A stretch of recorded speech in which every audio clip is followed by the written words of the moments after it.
नमस्कार, स्वागत है साहित्यिक झरोखा चैनल पर। आज हम करेंगे विद्यापति की पदावली।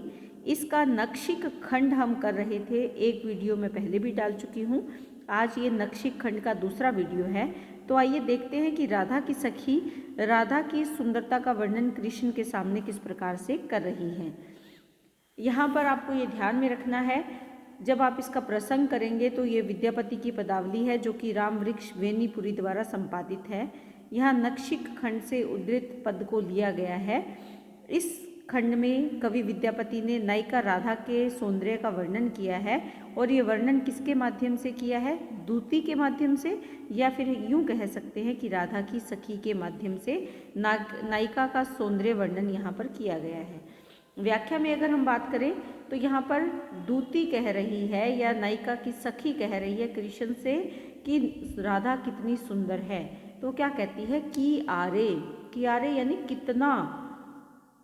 यहाँ आश्चर्यबोधक चिन्ह लगाया गया है, विस्मयबोधक चिन्ह लगाया गया है कि आरे यानी कितना, अरे कितना अधिक सुंदर है क्या नव यौवन, जो युवावस्था है राधा की, अभिरामा यानी सुंदर, कि कितना अधिक सुंदर है राधा का जो यौवन है, या राधा की युवावस्था कितनी अधिक सुंदरता से परिपूर्ण है, राधा कितनी सुंदर हो गई है। जत देखल, जत यानी जितना, देखल तत उतना ही, कहे न पारिये, पारिये यानी कहते हुए, कहते हुए न नहीं, पारिये यानी बनता, कि जितना देखो उतना ही वो बढ़ता चला जाता है। उसका बखान, उसका वर्णन शब्दों में नहीं किया जा सकता। छौ अनुपम एक ठामा, राधा की सुंदरता को देखकर लगता है कि संसार की जो छौ यानी अनुपम, अनुपम यानी सुंदर वस्तुएं एक ठामा, एक स्थान पर आ गई है। कि संसार की जो उपमा देने के लिए 6 उपमाओं का प्रयोग किया जाता है, 6 उदाहरणों का जो प्रयोग किया जाता है, वो सभी एक ठाम एक स्थान पर इकट्ठे हो गए हैं। और वो क्या क्या है? हरिण यानी हिरण, इंदु अर्थात चंद्रमा, अरविंद कमल, करिनी हथिनी, हेम यानी स्वर्ण, पीक, पीक यानी कोयल। तो यहाँ पर अगर हम देखें, इन 6 का उदाहरण देते हुए वो कहती हैं कि ऐसे लगता है कि राधा के जो नेत्र हैं वो हरिण के समान है या हिरण के समान है। उसका मुख कैसा है? इंदु यानी चंद्रमा के समान सुंदर है। उसका जो शरीर है उससे जो सुगंध आ रही है वो अरविंद यानी कमल के समान उसकी सुगंध है। करिनी अर्थात हथिनी यानी राधा की जो चाल है वो मस्त हथिनी के समान है। हेम यानी स्वर्ण, और उसके शरीर की जो कांति है, उसके शरीर का जो रंग है वो सोने के समान है, स्वर्ण के समान है। और उसकी वाणी कैसी है? पीक, कोयल के समान उसकी मधुर वाणी है। कहने का भाव यहाँ पर क्या है कि इस संसार की जो 6 प्रसिद्ध उपमाएं हैं या 6 प्रसिद्ध वस्तुएं हैं, जैसे हिरण, चंद्रमा, कमल, हथिनी, सोना यानी स्वर्ण और कोयल के गुण राधा में, राधा के अंगों में आ गए हैं। क्योंकि उसकी आंखें कैसी है? हिरण के समान है। चंद्रमा के समान क्या है? मुख है। कमल के समान उसकी खुशबू या सुगंध है। हथिनी के समान उसकी चाल है, और उसकी जो सुनहरा रंग उसके शरीर की कांति है। और आवाज़ कैसी है? कोयल के समान है। बूझल अनुमानी, कि ऐसा बूझने पर, बताने पर ऐसा अनुमान लगाया जाता है कि 6 के 6 जो सुंदर वस्तुएं हैं वो राधा के शरीर में एक जगह एकत्रित हो गई हैं। नयन बदन परिमल गति तन रुचि, औ अति सुललित बानी, इन्हीं बातों को यहाँ पर बखान किया गया है। उसके नयन यानी उसके नेत्र, उसका चेहरा, उसकी जो परिमल, उसकी सुगंध है, उसकी जो चाल है, उसके शरीर की जो कांति है, और उसकी सुंदर सुललित यानी सुंदर जो वाणी है वो इन सब के समान प्रतीत होती है। यहाँ अगर विशेष की बात करें तो जैसे हरिण, बाणी, यहाँ पर उभय अलंकार का प्रयोग किया गया है। हरिण से इंदु, इनका उदाहरण देकर जो बताया गया है, तो यहाँ पर उभय अलंकार का प्रयोग है। अभिधा और लक्षणा शब्द का सुंदर प्रयोग है। भाषा सहज सुंदर भाषा है। माधुर्य गुण यहाँ पर इस पद में है, और संपूर्ण पद में श्रृंगार रस का सुंदर परिपाक यहाँ हुआ है।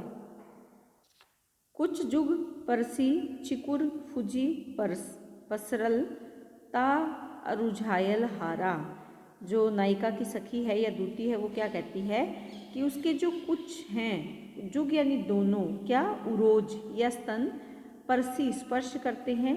चिकुर, चिकुर से तात्पर्य यहाँ पर क्या है, उसके केश या बाल। फूजी पसरल, खिले हुए हैं या खुलकर बिखरे हुए हैं। फूजी यानी खिले हुए, पसरल यानी बिखरे हुए हैं, यानी पूर्ण रूप से बिखरे हुए हैं। क्या बिखरे हुए हैं? चिकुर, चिकुर क्या होते हैं? बाल। और कहाँ पर बिखरे हुए हैं? उसके स्तनों पर या उसके उरोजों पर उसके बाल बिखरे हुए हैं। ता अरुझायल हारा, और ता यानी उसमें, अरुझायल उलझा हुआ है। क्या? गले में पहना हुआ जो हार है वो उसके गले में पहना हुआ हार उसके बालों में उलझा हुआ है। जनी सुमेरु ऊपर मिली, उगल चांद बिनहु सब तारा। और उसको देखकर ऐसे लगता है, जनी जानो, ऐसे जान पड़ता है कि सुमेरु, सुमेरु क्या है? पर्वत। सुमेरु पर्वत के ऊपर, सुमेरु पर्वत किसके लिए कहा है? राधा के उरोजों के लिए कहा है कि उसके ऊपर मिलकर उग रहे हैं। क्या उग रहे हैं? चांद बिहुनु, चांद के बिना।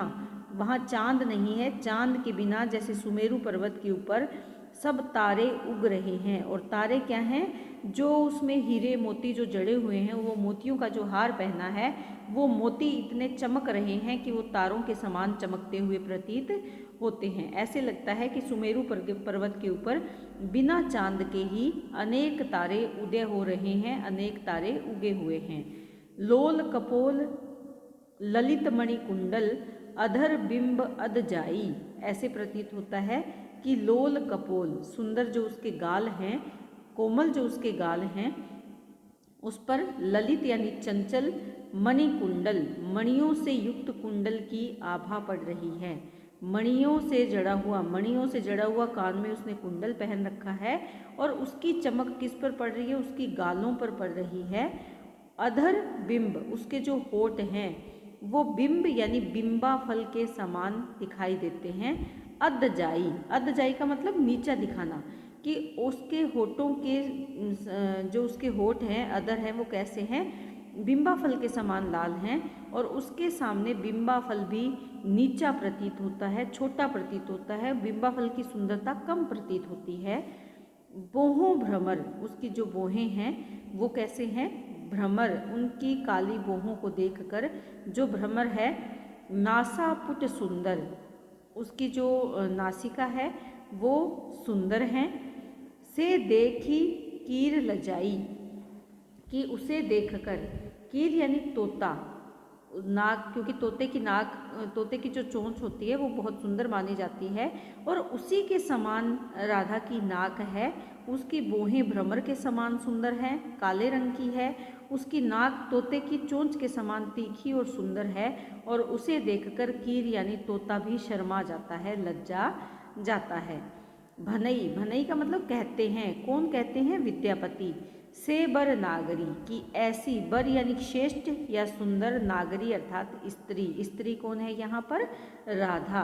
कि ऐसी सुंदर राधा नागरी को आन न पावई कोई, कि कोई भी उसे, ऐसी सुंदर जो नारी है उसे कोई भी प्राप्त नहीं कर सकता।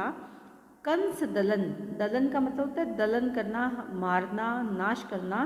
कंस का नाश करने वाले नारायण सुंदर, सुंदर श्री कृष्ण, जिन्होंने, जो नारायण का रूप है और वो क्या है? कंस का वध करने वाले हैं। तसु रंगिणी पय सोई, तसु यानी वही, रंगणी, रंगणी का मतलब रमणी या सुंदर स्त्री को पय प्राप्त कर सकते हैं, होई, कि उसी को प्राप्त हो सकती है। कौन? राधा, क्योंकि राधा बहुत सुंदर है, उसे कोई भी सामान्य व्यक्ति प्राप्त नहीं कर सकता।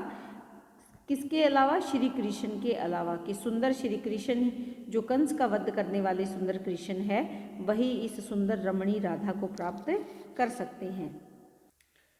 इसी के साथ ये उम्मीद करती हूँ कि ये पद आपको बहुत अच्छे से समझ में आया होगा। नक्षिक खंड के अंतर्गत इस पद की व्याख्या हमने की है। यहाँ पर दूती है जो बता रही है किसको? कृष्ण को, और वो ये बताती हैं कि कृष्ण के अलावा ऐसी सुंदर राधा को कोई भी प्राप्त नहीं कर सकता। अलंकारों का बहुत सुंदर प्रयोग हुआ है। आप ये ध्यान में रखें कि संपूर्ण पद में श्रृंगार रस है और माधुर्य गुण है। भाषा का बहुत ही सुंदर तरीके से इस्तेमाल यहाँ पर किया है और अभिधा और लक्षणा शब्द शक्ति का सुंदर प्रयोग इस पद में देखा जा सकता है। तो उम्मीद करती हूँ कि इसी के साथ ये पद आपको बहुत अच्छे से समझ में आया है। इसी तरह चैनल को लाइक, शेयर और सब्सक्राइब करते रहें। बहुत बहुत धन्यवाद।